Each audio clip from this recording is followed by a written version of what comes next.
And good evening, East Africa. Welcome to yet a brand new week of The Desk. And trust me, it's going to be an exciting one because now more than ever, I'm yours truly, Shadrach Shagaf Kisame. And by the way, the gentleman in the chair tonight, ladies and gentlemen, he's been here before. He's an economist. He's a linguist. He's all in all. He shoots from the hip. He says it as he knows it. He says it as he feels it. Facts, factual, always straight to the point. Mr. Abdul Nasser Semanda. But thank you very much for always keeping yourselves on the continent's leading intellectual platform. Actually, the highest platform for solution finding, The Desk. And also thank you very much for keeping yourselves on U24 television. We trust and we hope that every time you watch U24, you're inspired, you're motivated, and above all, you are educated. Like tonight, ladies and gentlemen, we are tackling this nightmare, this lion that has been roaring in the country for decades and years, unemployment among the youth. And most suitable, well credited to aid us in understanding and solving this issue is none other than Mr. Semanda Abdul Nasser. Welcome to the show, man. Thank you so much. It's a pleasure to be back. It's really a pleasure. Abdul, mwaka mulamba musajja gwe. The good thing I'm back. You're back. Exactly. Abdul Nasser, he's a man who says it like he knows it. He shoots from the hip, factual. My goodness, how do you even do this, Abdul? Yeah, it's about research and God's grace. Unemployment, Nasser. Yeah, the youth unemployment in the country. The statistics are that about 77% of the population are youth. Right. And that is about 27 million youth. Yes. And in that, we can see that about 64% to 70%, these are youth who are unemployed. Right. And it's a big crisis. The percentages are too high. It's deadly. In the country. Yeah. Uganda has one of the highest rates of youth unemployment. Right. It's deadly. Yeah, it's really deadly. It's deadly. And we need to see how best we can rectify it. Before we even rectify it, Nasser, what is causing this? Yeah, what is causing... What are we doing right? Yeah, what is causing the youth unemployment? The rates are very high.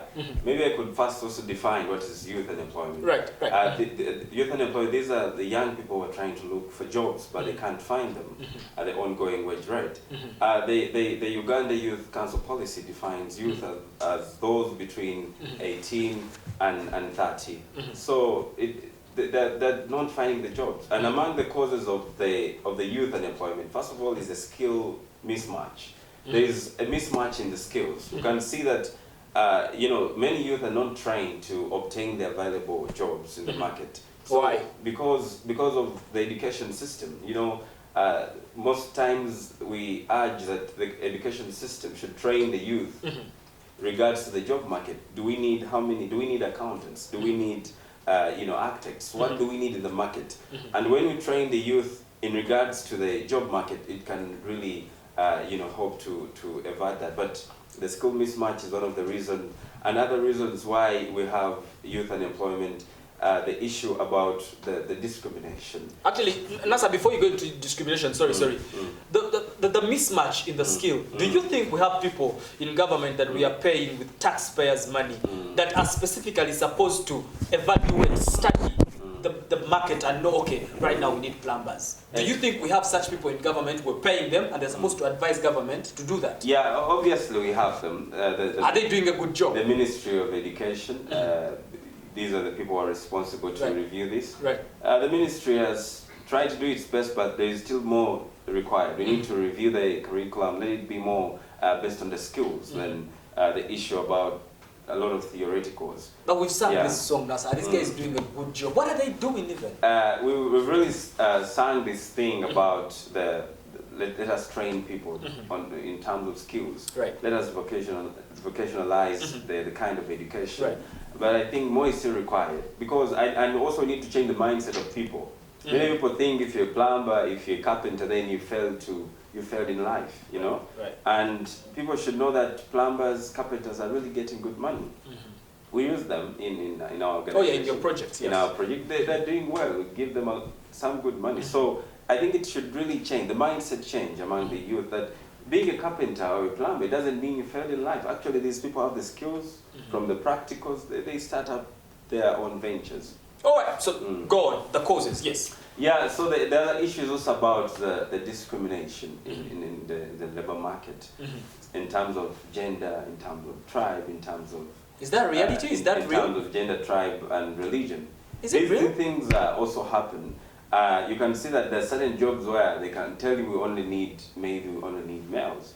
And what does it mean to the females? They can't really come on to apply. Right. And we want the country to reprioritize this. Let us employ people on merit, not because they belong to a certain religion, to a certain tribe, to a certain gender. And that will help to rectify this problem, because it's really true that people miss out on these opportunities because of these things which are not really intended. The discrimination. Before you leave the discrimination, Nasa, is it a reality or it's an excuse from the youth? About the discrimination, is it real? It is a reality at an extent that people are trying to push themselves to find something to do, but because maybe they're female. For example, there are families where they prioritize the male education more, because they believe that women will get married and they will actually go into that line. So the girl child needs also to be considered. This is true that some families think that they need to support the boy because they believe that the boys are the ones who usually come back to the family to help them. So this issue is very, very true about the discrimination. The other issue is also about the low level of education. But you know, you mentioned something very important that I want to take you back before we move. This discrimination, where people, internal discrimination in families, sometimes the boys that you're investing in a lot end up trash. Exactly. The boy ends up in alcohol, he ends up in drugs, and it's the girl coming back. Exactly. That's why it's not right. I really implore parents that let us try to, to build them, all of them together, because you never know what the girl child can offer you. You might consider the boy, and the boy might disappoint. So let's push all of them together. I have a very good friend of mine, Angela Karatumba. She's the heir of her father, and she, she was going around, and it's been everywhere. And she wasn't trained to cook. She was trained to be in the boardroom. Don't you think sometimes it also goes too far? Yeah, I understand her kind of view about that, but that's her kind of view, and if she's not working to that direction, it's okay. It's really all right. The girl child and the boy child, they should be given the same orientation. Nobody should be left behind. I agree. Yeah.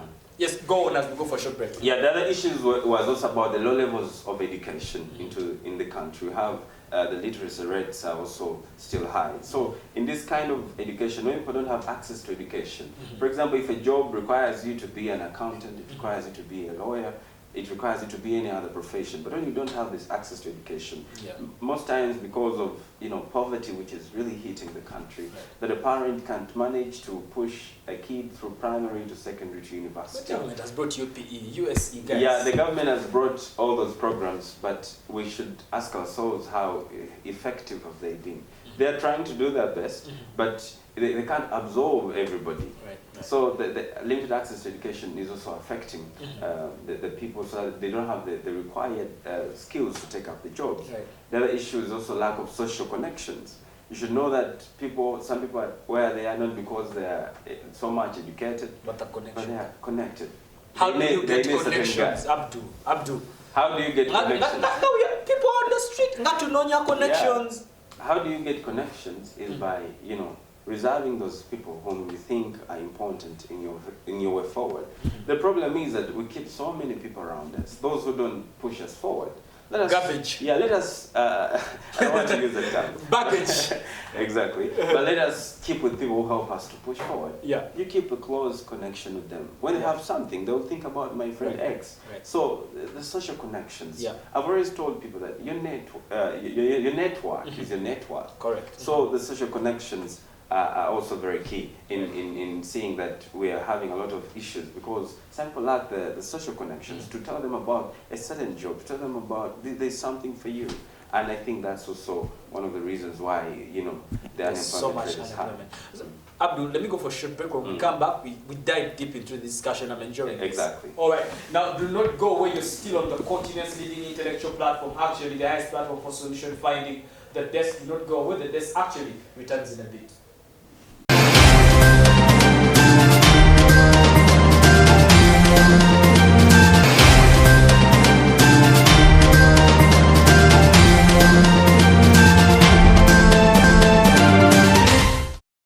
Back to the second segment of this very lovely episode of The Desk. It's actually somewhat very educational. We have the man that spits it as it is, the man that shoots from the hip, Mr. Abdul Nasser Semanda. He is on the show, and we are tackling and we're actually discussing the unemployment, the rates, what to do, what government ought to do, and all. You can follow this very lovely discussion on our social media platforms, Facebook, Instagram, and Twitter. Do it for Shadrach Kisame, do it for U24 Television. And if you are a girl child or a boy child, but you are a youth, you better sit back, relax, better lean forward, or even stand up, because this is actually for you.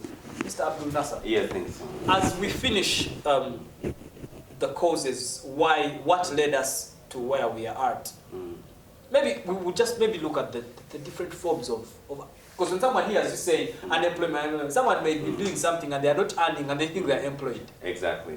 The types of unemployment. I'm mainly going to expound on the three types of unemployment. We have the cyclical unemployment, and this comes as a result of the deficiency in aggregate demand. What is aggregate demand? Aggregate demand is the total is a total demand for the final goods and services in an economy of a given time. Yeah. So when aggregate demand decreases, it basically means that businesses, to survive, they need to cut some labor because their aggregate demand, the demand for their products isn't there, so they can't keep in business. Okay. So that's the cyclical unemployment. Okay, so maybe it's too fast. When the business realizes that, okay, the demand for our product has lessened, so they cut costs. Exactly. And some of the costs is labor. Exactly. So that pushes our youths down. Like what happened with COVID, right? Exactly. That people cut. Exactly. People cut because the demand for the products isn't there. They can't have enough money to pay you. They need to reduce on their costs of production, and one of those is labor. Labor is one of those of those things that they look at. The cost of production. Exactly. You're actually in the labor market. You employ people. You're a manager.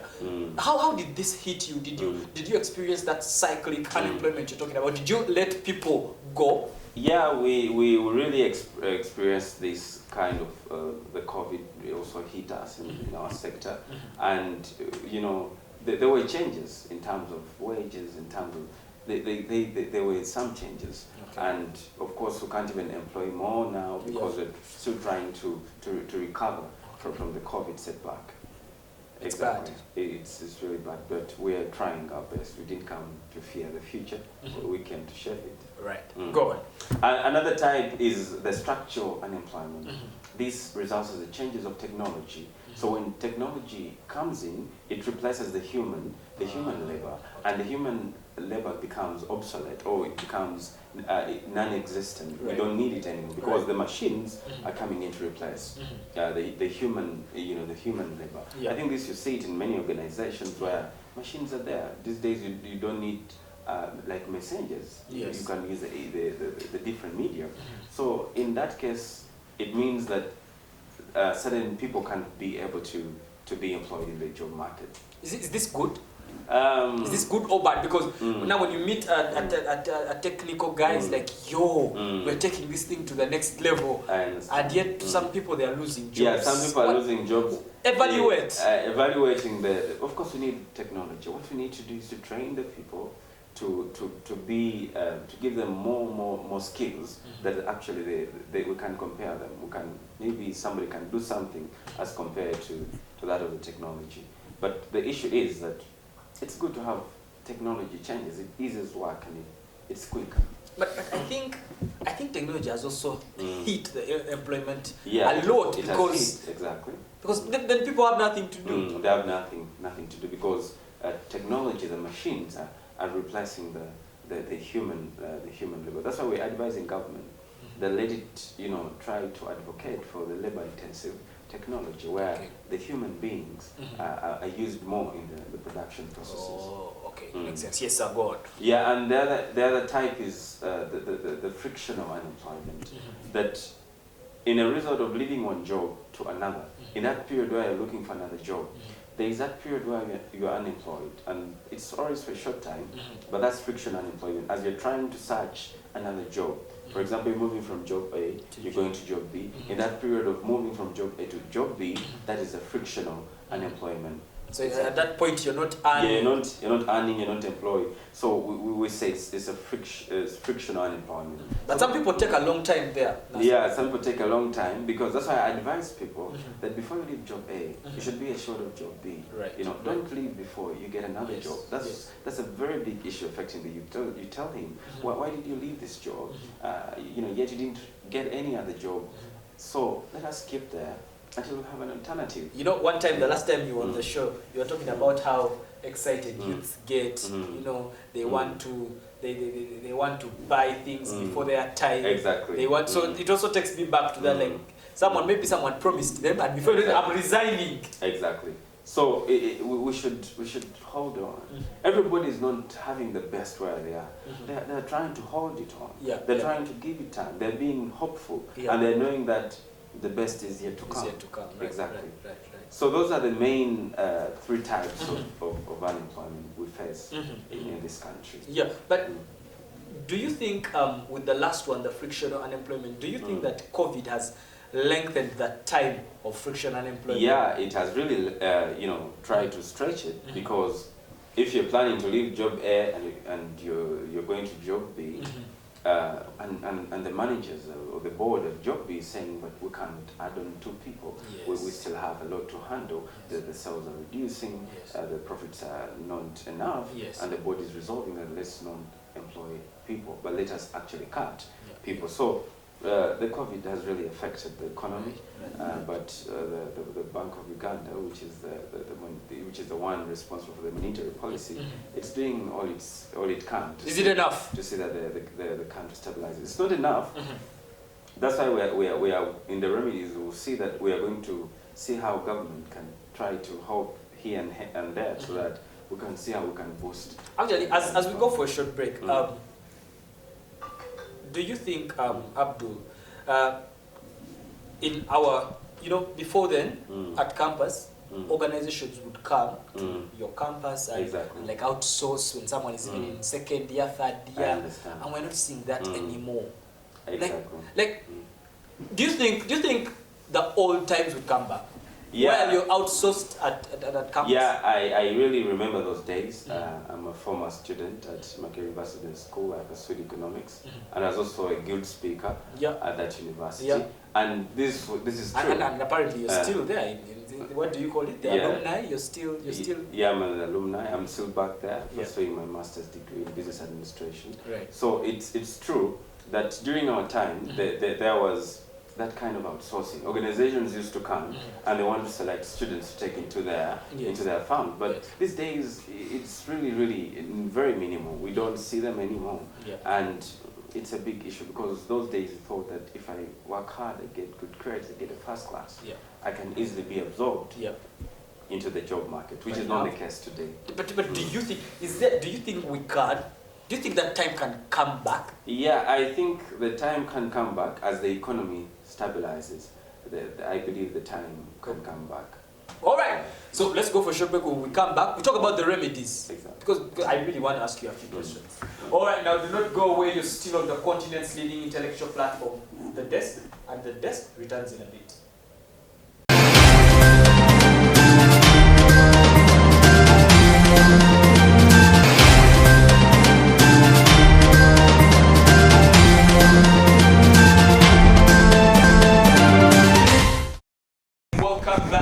Segment of this very lovely episode of The Desk, where it is actually hit up, where Mr. Abdul Nasser Semanda, the man who splits it as he knows it, he speaks it as he actually understands it, he shoots from the hip, facts, he's always factual, statistical, and we're actually trying to, discuss this nightmare of unemployment and how we can go around it. Now you can follow this discussion on social media platforms, Facebook, Instagram, and Twitter. Do it for Shadrach Kisame, YouTube, and we also do it for U24 television. And by the way, if you are in the diaspora, you should just text, and we will definitely be able to get back to you. Always send you our episodes that you aren't able to get live on YouTube. That is Shadrach Kisame. You can always be able to get those episodes that you are not able to get live. Back to you, Mr. Nasser. Yes, thank you so much. The nightmare is here. Exactly, yes. The youth unemployment. Youth unemployment. I call it a nightmare because it is. I don't want to be there. It is. I don't want to be there. So, what do we do now? Yeah, among the remedies that we need to advise government, first of all, it's the fiscal policy, and these are measures adopted by government to stabilize the economy, mainly through taxation and government spending.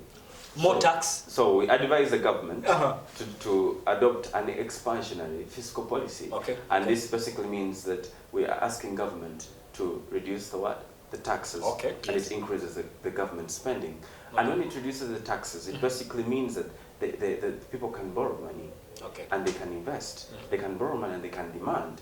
And when aggregate demand is increased, it basically means that market will be caused for the products and the employers can actually expand, or they can employ more people.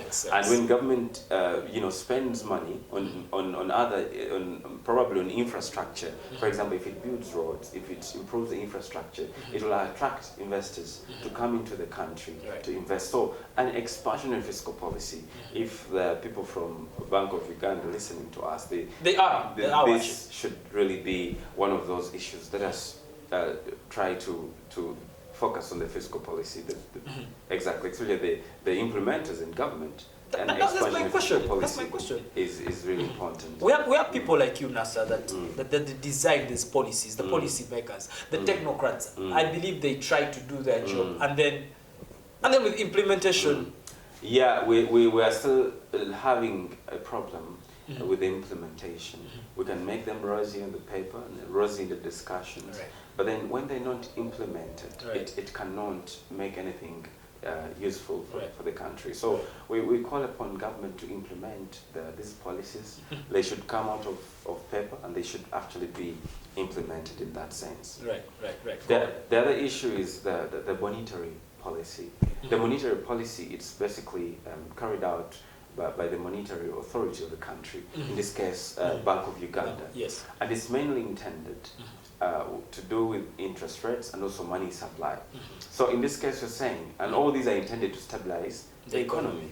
So in this case, we advise government to employ an expansionary monetary policy. And in this monetary policy, we shall see that the interest rates actually go down. Go down on credit, yes. The interest rates go down. So when the interest rates go down, it basically means that investors can be able to borrow money, and actually they can start up ventures, which ventures can employ in people. So when the things are done, the economy will see that the youth, many of them will be absorbed into this. There's also something else I want to ask you. When you talk about credit and acquiring credit, most of the Ugandans are credit unworthy.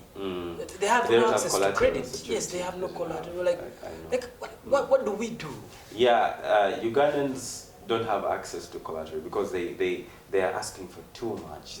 You bring this, you bring this. Yes. And that can only be done through the government coming up and also lessening onto the requirements for the youth to access credit. Government had, programs, the youth fund and all that, but they should improve on access. There's a lot of bureaucracy into the youth accessing these funds. They can hope that the government has come out with the youth fund where you can go and borrow money and pay back later, but accessibility is a problem. So government should make sure that such ventures are accessible for the youth and they can actually invest. But is that even a reality? Are those youth funds real, or is just something we read in the news and watch on TV? Yeah, the youth funds are there, but the bureaucracy is too much. The access you need to a lot of this.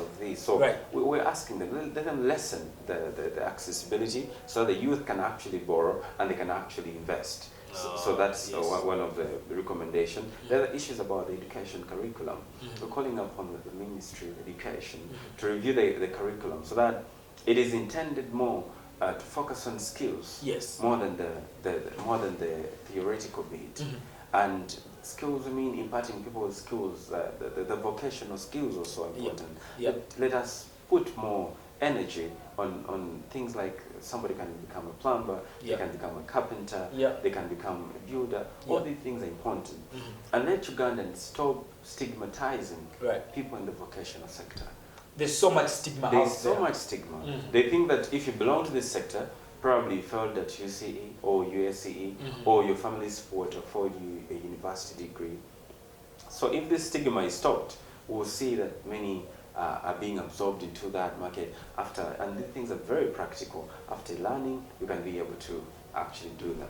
Yeah, because I believe if maybe they are even more empowered. If a the plumbers, the builders are empowered. They are more empowered. They know what they do. They have the skills. No, because let's face it. Is it because they don't come to university like everyone? Like why is the stigma? What is the reason for the stigma, by the way, for these what we call courses? Exactly. I think the stigma comes as a result of those many words that they hear from their friends.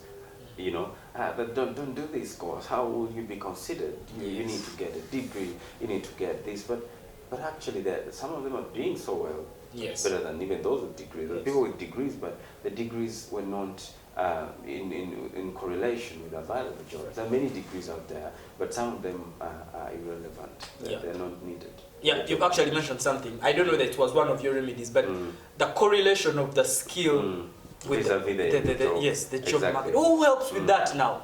The correlation has to come from the curriculum. You know, oh, yes.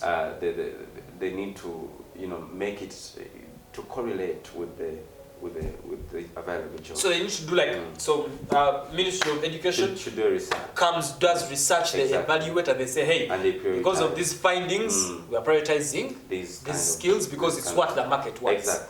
Exactly. And the other issues we need is to bring out policies to fight discrimination. There are commissions which are there, the Equal Opportunities Commission. Those commissions should be empowered to see that we all the gender, the girl and the boy move forward together. That me to get a job, I don't need to be in a certain tribe. I don't need to be in a certain religion. You're employing me because of my merit. You're employing me because of my skill set. And that exactly should be the basis of employment, not because I'm in this tribe or because I'm in this religion. That should stop, and opportunity should be given to whoever has the merit to take up these jobs. But you know the discrimination thing, Abdul Nas, as we wind up this whole thing, the discrimination thing has been made normal, I think. Now. It's now a normal thing. Yeah, they're trying to see this normal for this one to be more favored than the other. Yes. But then, for us, we can't stop. The economists, we need to advise government. We need to speak that this is not right. If we want to make the economy stable, we should make it that everybody gets an opportunity based on merit. And that is very key on how we will tackle this problem among the youth. And also the youth should be advised on the attitudes towards work. They should improve their attitudes towards work. They should be willing to work at the starters. They should be willing to work even at a low pay. I made a mention of this when I came in the first time. That my first job, I was earning 300,000. I started moving from home in Mutungo to Seguku to work, but on that money. My first employer was Bluefland Limited. They gave me the skills, they improved me, and I'm very grateful to them. They allowed me to start somewhere, and after the salary kept on increasing. But if I had said no from the start, then how could I learn what I learned? And I still say thank you to them. They helped to keep me in motion. And the youth should know that you don't need to start big. You need to start small. You need to pick up that skill and you need to go forward. The youth they want to start small. Yeah, they don't want to start small. They want the white collar. Because I'll be ashamed. My producer, I am like Nunji, he's well dressed. You know, has been with you 24 for like it's been a hassle. 7 years maybe. And then for you, you've just walked in, you've seen him, it's your first year. So I advise the youth, please take on that job. Start from there and we'll keep improving. The other issue is lack of work experience. You see, they want 10 years experience, they want 20 years experience, they want, but a person from university... Well, where would I get 10 years experience? Where will I get the 10 years? So employers are also encouraged to really look through into this. Let them try to have packages for those who've just actually gone out of the university, because we don't have the 10 years experience. But will they? You know, this is something that has become like tradition. We want 5 years experience. It's like a norm now. Somebody's out of school and the jobs, all of them, they have 5 years, 10 years. So how do you expect him or her to be able to actually enter the job? And so employers are encouraged, let them try to see how best they can harmonize that.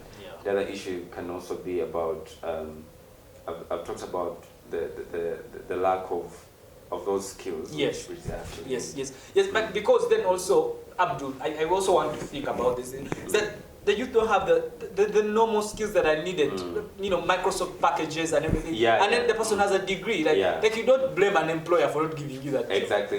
That's what I talked about earlier on in the education curriculum. Oh, yes. Let it be reshaped to impart the skills. Yes. Surely you should be able to operate the Microsoft packages. You should be able to operate them. But there is a youth who doesn't even know how to send an email and has a degree, can't use Excel, can't use my PowerPoint and all that. So these are things we are advising companies. We're also advising employers to bring in the labor-intensive technology. Yes. Let them use more of the human labor in the process of production, and that means they will really recruit more. As I wind up, this is to you. The firm that you work for, GKK, one of the biggest project management firms in the country, you know. And then for them, they choose that, okay, our senior staff is going to be only 3 people. The real guy, the owner, the MD, and you, the manager. No, we have a big team. But that is per project. I mean, permanent. Yeah, we have a big team. We have a big team. Maybe it's as you see, but there's a big team of people in GKK. I want to send, regards to my boss, Mr. Godfrey Chirumira and Mr. Gideon Chirumira. Thank you so much. And all the big team. We have a very big team. Because I thought like you guys are too big and you can't even take on permanent staff. No, we have a very big team into the project. Probably you probably didn't see them, but it's a very big team we work with, and I send greetings to all of them, all the entire departments. How did you get there? Okay. Yeah, we get there, you apply and you get an opportunity. Because that's the question someone is asking out there. How did you get there? How did I get there? I apply and then I get an opportunity based on merit. I'm there and that's it. As we wind up this whole thing. Exactly. A girl or a boy down there is watching you and they want to be like Abdul Nasser Semanda. When they grow up, what do they do? Exactly. When the girl or boy watching me up there, they should know that life is not just simple. They should be willing to work hard. They should be willing to hope, and they should be willing to start small. Right. They should know that no matter what, the best always comes when we keep pushing forward. Yep. I've always said that when you keep walking in a path, and you're taking the right path, eventually you'll make progress. Right. I want you to allow me also to send shout-outs to my family, to my mother, Hamida Kasula, and my dad, Dauda Makanga, my sisters and brothers, my MBA family. I should actually look at them. Yeah, my MBA family, and all of you. Thank you so much for keeping me in motion. My bosses at GKK, Mr. Godfrey Chirumira and Mr. Gideon Chirumira, thank you so much for keeping me in motion, and may God bless all of you. Thank you so much to the desk, the best topical show into the country for God and my country. Thank you so much. All right, now you've been a lovely audience. That has been Mr. Nasser Abdul Semanda, the man that shoots it as he sees it. He shoots it from the hip. He's always factual. He has his statistics on hand. You can never put him to the wall. Now from me and the entire 24 management would like to sign out. We'd like to say good night, good luck, adios for God and my country. And may the good Lord bless this beautiful Uganda. Now until next week, same place, same time, and of course same host.